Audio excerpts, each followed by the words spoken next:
How to change message icon on iPhone.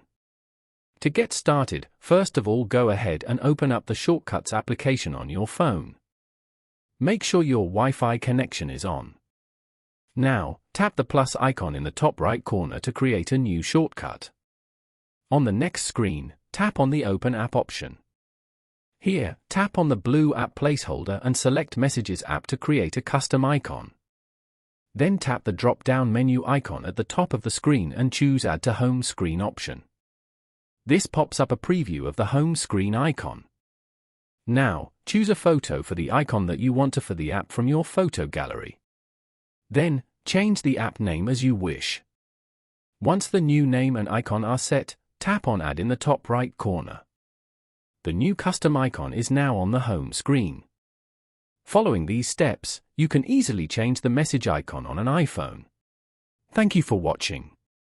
Please leave a like if this tutorial helped you, or leave a comment below if you have any questions related to the video.